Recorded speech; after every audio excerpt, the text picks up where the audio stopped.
Hey folks, welcome to this episode of the Everyday Millionaire podcast and the Mindset Matters edition, where I'm joined by my wife and Olympic mental performance coach, Steffany Hanlen.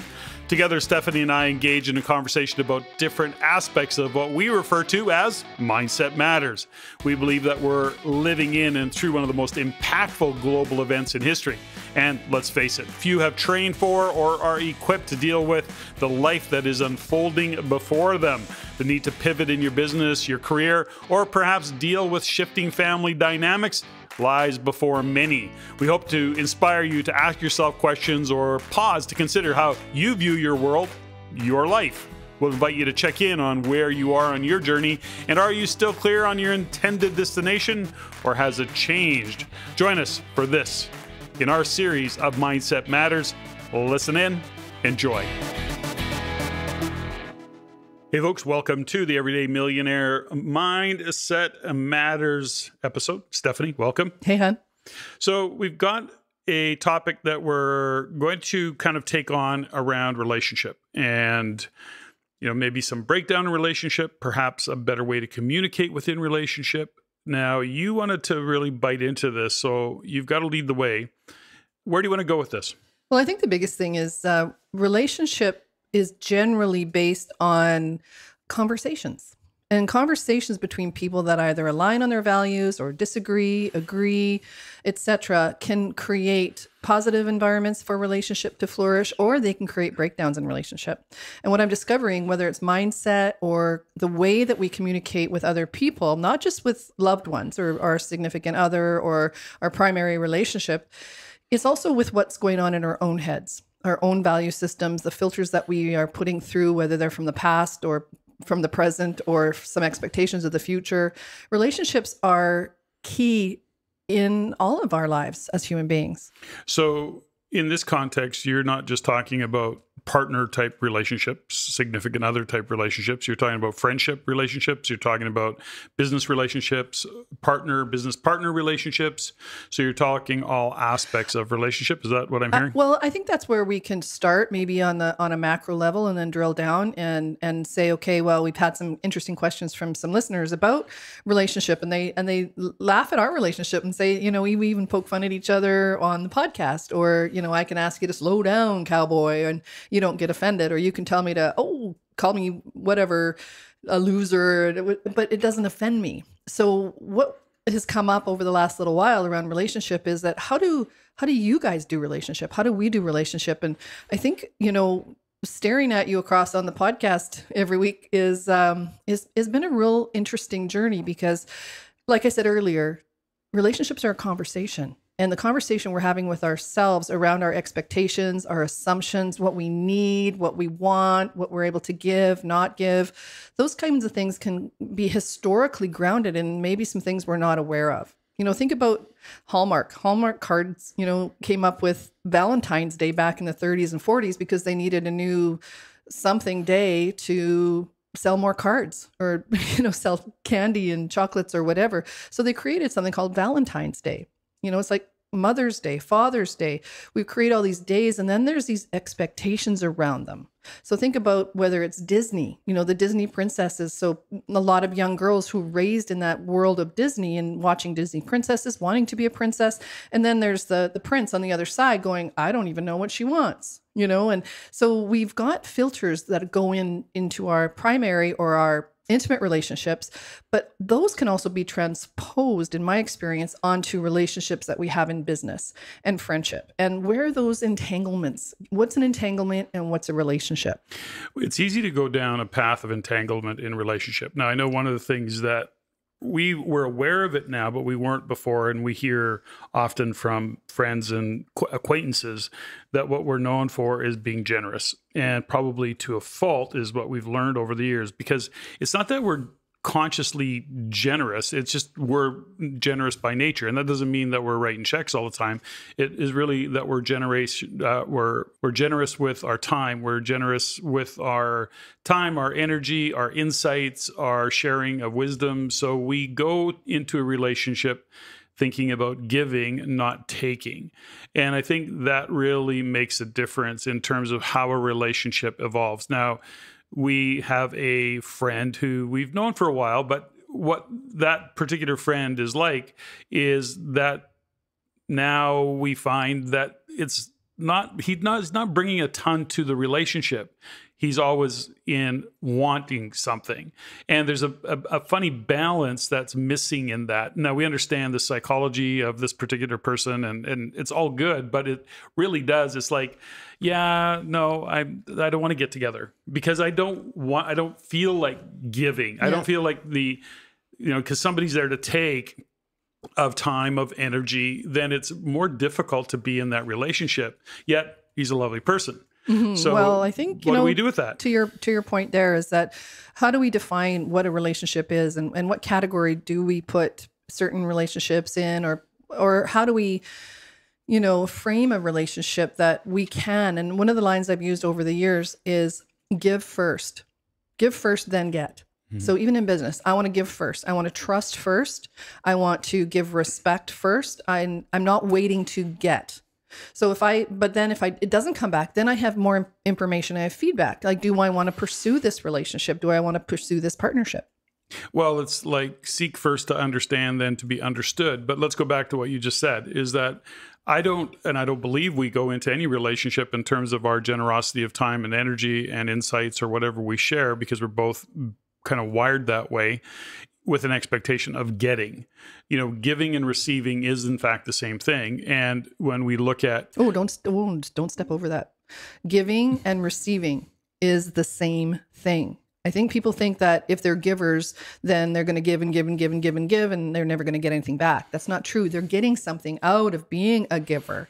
Maybe the opportunity to contribute, but it's also a way to keep people away. There's a way of giving that some people use so they actually don't have to receive. Interesting, huh? Well, unpack that a little bit more. Well, think about receiving. It's difficult. It's sometimes difficult to let in. But if you're in control of the relationship, then you are being the giver to, then you don't actually have to open up, be vulnerable to possibly receive. There's a line we use a lot, and you've said it a lot on, I don't know if it's this podcast but what does it feel like when you help somebody else? Well, it feels amazing, right? So why wouldn't you give that same opportunity to someone else? But that is in the case of people that just refuse or have a difficult time asking for help. Asking for help means you need to be able to be on the receiving end. Yes, but there's a break. That's an interesting point of entry in this conversation, because we run, and I'm sure our listeners have run into people. Maybe you're one of those people that go, yeah, it's hard for me to ask for help. And so the context I always frame for people is to then look at that and say, okay, Steffany, if let's say you're that person, I would say to you, Steffany, tell me something. How do you feel when you help somebody? Amazing. When somebody asks you for help, how do you feel? Honored. Yeah, you feel honored, don't you, that they would actually ask you for help in many cases, right? It means a lot. It means a lot. And you look at that and you feel good about it. You feel good about helping people? 100%. Yeah. So why would you be so arrogant as to think you're the only person that deserves that feel good moment of being able to help? Right. Because what if I'm showing weakness if I'm asking for help? Right. But on the other side of it, there's a person there that would be honored to help you. Somebody who cares for you, somebody who loves you, perhaps. I mean, at the end of the day, giving other people the opportunity to participate in your success, or you getting out of a funk, or something that elevates you, is in fact honoring somebody who wants to do the same thing and have the same experience you do, which is, gosh, I feel good when I get to help somebody. It's true. And there's also a state where, in my experience, that I've tried to help people and they're just not interested. So you have to be in request. Good point. Yeah, you have to be in request. So I've had people tell me, don't do that coach thing on me. I'm not interested. Like, we can talk about politics or business or whatever, but don't be talking about my personal life. And I'm not that person, but I do ask questions. And for me, relationship means conversation. It's being heard. It's being a space to listen, to be able to help people shift and maybe redefine an expectation about what they're expecting or they're assuming from that other person or situation. So a conversation is really about getting to know myself, my own values, and what I'm filtering through in order to be in relationship with somebody. So let's just talk a little bit about our relationship. So one of the things that you're great at, you're far better at being an amazing wife than I am at being an amazing husband. That's not true. Well, that's my view of it. You don't have you as the husband. I do. That's true. I get to say that. So, but really what you're really great at is looking after me. So what you bring is, what do you need? It's, can I help you? Can I do this for you? You love to cook. So you're cooking meals and you're doing all of those things, but your real focus is on how do I look after my husband really, really well. But in the context for my life, when I define who I want to be, first of all, as a human, as a woman, and as a wife, and as the relationship, I've defined that. And I think that's what's interesting maybe for our listeners is that I'm not just a wife by default because, I said I do 30 some years or 20 some years ago, is that I actually chose you. You said, will you marry me? But I still said yes. I committed, so that when I realized that my relationship, my marriage to you is my responsibility. Your marriage to me is yours. And then it's up to the two of us in conversation to decide what the we is. The third entity in our life is our marriage. I didn't marry you for you to, take all my stress away and swoop me off on a white Charger. Solve all your problems. Solve all my problems. Oh gosh, that would take another lifetime. But ultimately, what do I want to bring and as the category of wife? And I honor that word. And I know it's probably not socially correct or whatever it's called these days, but I have a definition of who I want to be as a wife. And am I perfect? No. But I do know that I'm putting everything I can into that. And as I get more feedback from you about what's working, what's not working, then I can continually to be responsible in that role that I have. So let's circle back to where you started that little segment. Little rant? No, well, it wasn't really a rant, but it was a nice little segment. But you said something that was quite interesting, which is you chose me. And, most men that would be listening to this going, what are you talking about? I chose my wife. But the fact that you said yes is your choice. That's my choice. That's your choice. And it's an interesting context that some people don't really get. It's like, oh yeah, she chose me. So when, and for the women that are listening, the ladies that are listening, it really is, you're choosing your husband. When you say yes, you're making a choice, and it's your choice because you could choose to say no. Mm-hmm. And then of course that doesn't happen. But the point is that most people look at it and say, well, he married me. And then they become kind of, if the marriage breaks down, it's a different way to look at it, right? But ultimately, she chose him. Yeah, in most cases. In most cases, or he chooses he, or she chooses she. I mean, we're in 2022. We have to be able to be responsible in the fact that we made a choice. Mm-hmm. Somebody asked the question. You said yes or no. What is your then responsibility to build out what that needs to look like for me? What it had to look like for me is that I wanted to find a husband that I could support and empower, but who also would be sensitive and caring and supportive, etc. And then as we get to know each other over the years, the conversations evolve. And as our values change, I mean, we're into this is our third decade together, right? Yeah. So I'm so grateful that I'm not the same woman you married. Because if I was, I don't know if we'd be together. Well, probably not. I was awesome. Don't get me wrong. But I'm awesomer now because I'm evolving and I'm changing. And my expectations of myself and of you have shifted. And being responsible for that and going through each era, of, entrepreneurs, early marriage, a honeymoon stage. They call the 7-year itch. It's the 4-year itch now. I mean, things have accelerated. So people are going into relationships and maybe not getting the chance to communicate the things that matter to them in that particular context called marriage. Well, it's interesting that, this is an interesting topic because you're right. 3 decades in, we're where we're at. We're at this point in our life where things are different in terms of who we've evolved to be as a couple and as individuals. But, there was a foundational moment. And number one, we did right from day one, we were always doing the work. We were always consciously talking about and discussing reading who we are. We used to read, Sunday mornings, we'd sit up in bed and have a coffee and we'd read some book or some chapter of a book. And, really, it was, I don't want to say working on, but it was aligning in who we are within our relationship.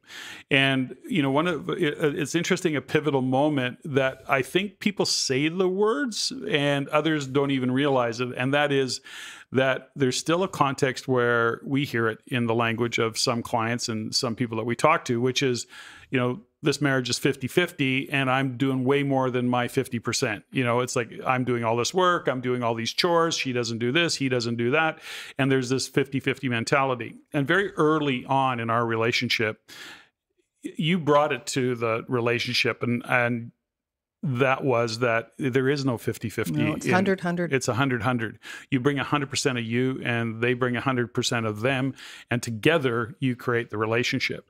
But there's no 50-50. And if we go into a mentality of an expectation of 50-50 where we're, splitting, she does this, he does that, she does more, he does less. Or the financial. I got to bring in 50. First couple of years of our marriage, I didn't bring in 50%. Right. And it was not equal balance maybe in some people's lives. It's and now it's even, I think, more, there's the light is shined on more that, both partners need to contribute 50-50. But if we had that, I don't know again if we would have lasted because we took turns. There's times during early on where you didn't take a paycheck from Pro Skater. I didn't take a paycheck probably until about 12 years ago, really. And we were running our businesses, et cetera. But had we done that and said, okay, we eat, I don't know. I don't know if I could have worked that hard at the beginning of building my business without your support. That's an interesting part. Money is a big one. And I was always confident that we would have enough. And although I would stress over money sometimes, it was never stress over money like, how come you're not making more? And, because I was always a believer in your ability to make income and we've been fortunate to be high income earners for many, many years now. So money is not been at the top of our list in terms of worries or concerns, although we're always have a concern about it. But it's mostly, around businesses and surviving and paying people and making sure that the businesses are prosperous in that regard. But it was interesting about money. I want to go down a little bit of a rabbit hole here because I heard this the other day, and it's something that we set up right from the beginning around money. And that was, we had what we called our household account. And that was a central account that money went into. We both put money in, and you put in more or I put in more. It didn't really matter. This was our household account, and that stood for all the things it took to run our home. And as well, if we wanted to buy furniture one day or whatever, is there enough in the account, or are we going to add to that account or whatever? Then we had our own personal accounts. And in those personal accounts were ours. Whatever. You want to spend money, go blow your brains out. Yeah, I want to buy you a gift. As long as you want to buy me a gift. It was like separate credit cards. It's interesting to this day that in this day and age still, there are women, in this case, generally, that still don't have a credit rating. They have their husband's credit card. They don't have their own standalone credit card. They don't actually realize that doesn't build them a credit rating. And if something ever happened, God forbid, there's no credit rating there. There's no record. There's no history. So you got to be very careful about that. But I want to go down that because it just really briefly, I don't want to spend a bunch of time on it, but you have credit cards in your name. I was very, very driven to make sure that you got a great credit rating, and that has paid off many times over the years as we invested in real estate, et cetera. But you had your credit cards. I had mine. We had a household credit card. So that credit card, whatever we put on it it bought groceries, it bought furniture, it did whatever and the payments came out of that account. And the payments came out of that account. We didn't rob Peter to pay Paul. That was something that we learned really early on and we aligned on, is that we don't live above our means. Yeah, we've always lived, to this day, we live below our means. But the point is this, folks, is that if you're in a situation where you're having that kind of conversation, this is just a really simple, effective way to do it. And then ultimately, if I wanted to buy, and it took us a while to get that one handled, because if you wanted to buy me a gift or I wanted to buy you a gift, it just didn't make sense for it to come out of that household account. Or, we could also tell the story about how we decided we wanted to go on vacations. We started saving loonies. Yeah. It didn't go in. No, it wasn't loonies. It was $2 bills. Oh, $2 bills. Oh my gosh.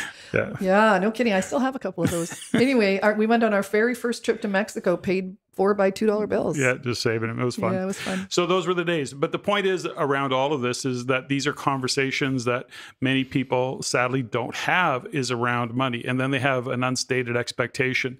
So when we go back to the conversation about relationships, first off, it is 100 and 100. You come into the relationship about what you can give, not what you can get. It's a great approach to doing that.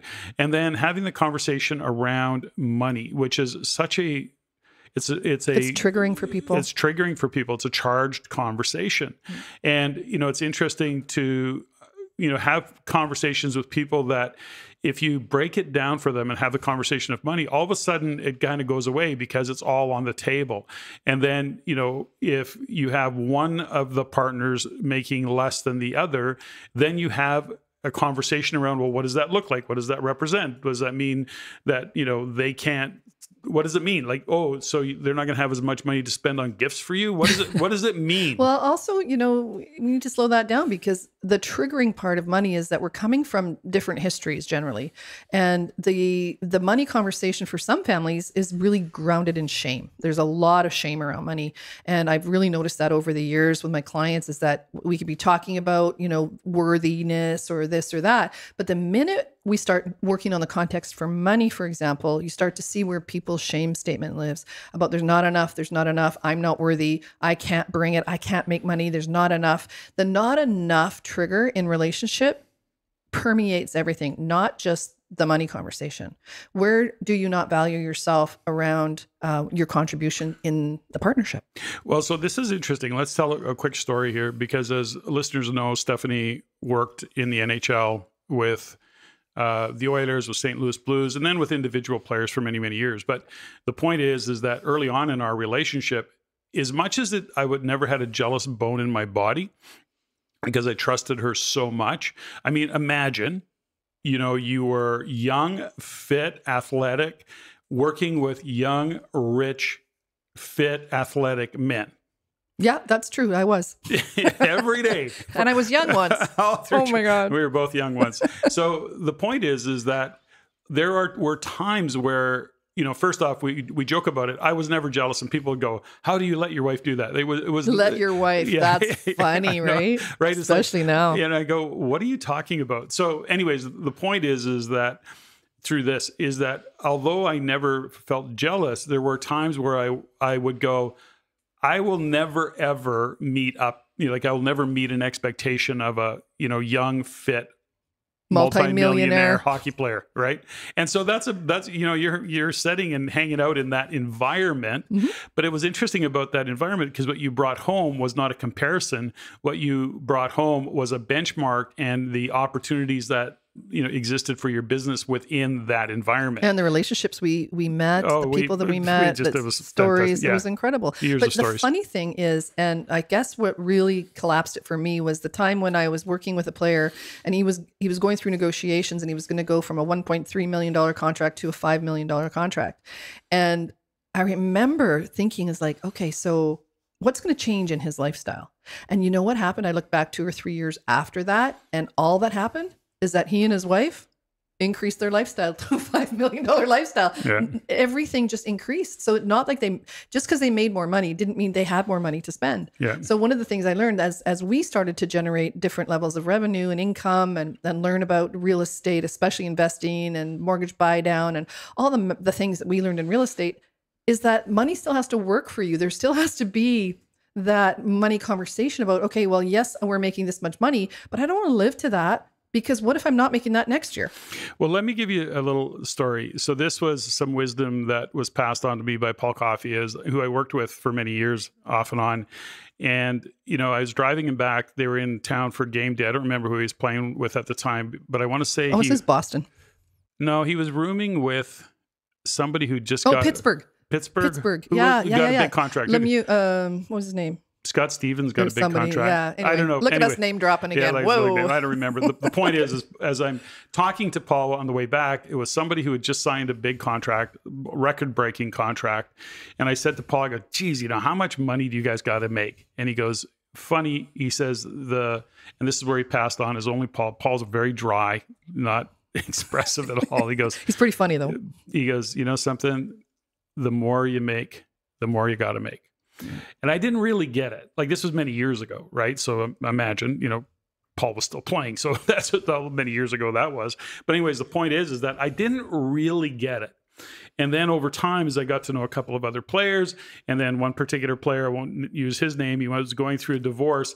And I remember he said, I'm driving into my driveway in Phoenix. He was playing for Phoenix at the time.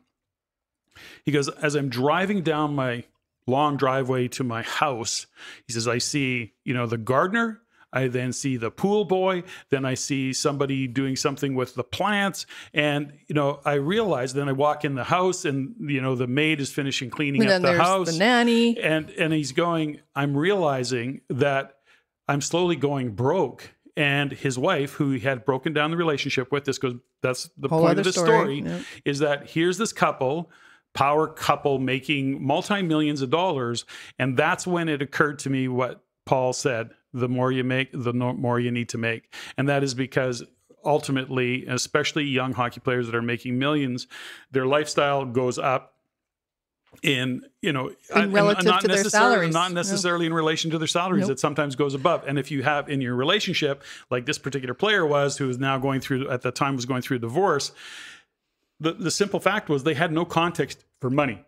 And the relationship broke down because he was coming home, and I don't know, maybe she was having an affair with the pool boy or the gardener or some make other. Up all the stories. Who knows? But the point is that the next thing you knew, he couldn't even play and get big enough contracts to cover the shortfalls that were showing up in the lifestyle. And whether they consciously or unconsciously made those decisions, they increased the cost of living to the point where they didn't maybe check in and say, okay, maybe we should slow this down and look about the future. They had no context. No context they for had it. No context. Or no conversation. Or no conversation. That goes back to the conversation and communication.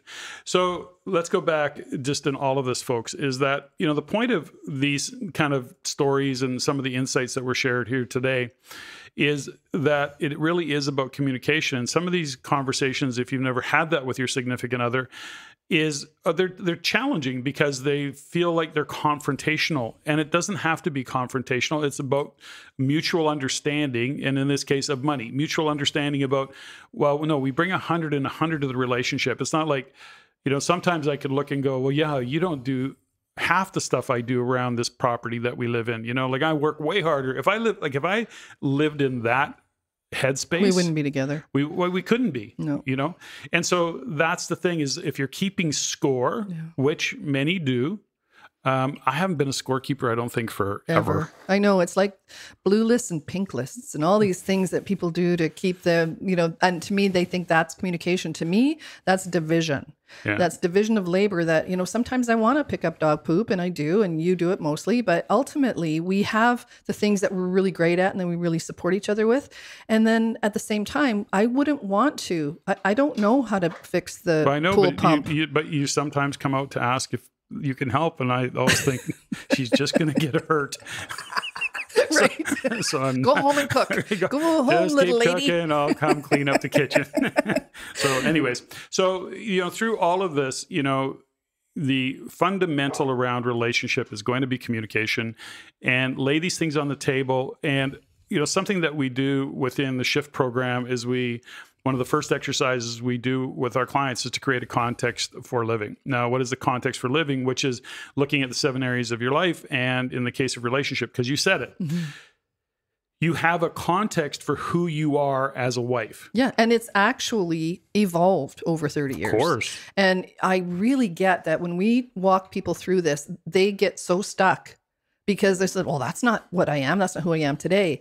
But, I wasn't that 30 years ago, but I did want to be a equal contributor. I wanted to be a safe place. I wanted to be vulnerable. I wanted to be supportive. I wrote down a bunch of words of the kind of person and wife I wanted to be because I took that on, But it's interesting what you just said, because we just had an experience over the weekend with family, and within the context of that family, it was, you just said you wanted to be a kind of an equal partner financially because you were always driven to make money. It was one of the things. But of course, we're talking to a family member this weekend who's, no, that's not my job. My job is to make sure the house and the kids and everything around the house and the kids in our life is looked after, so he can go be the best person he can be and have the space to create the business and not worry about that stuff. Know that it's going to be handled in a way.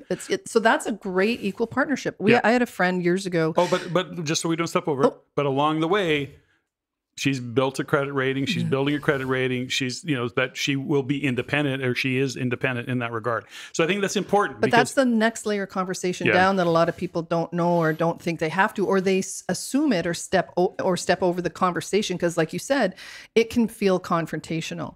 I remember a woman saying to me 20 some years ago is that she said to her husband, honey, you make the living. Go make the living. I'll make the living worthwhile. Mm-hmm. And, that was their agreement. Did I agree with it at the time?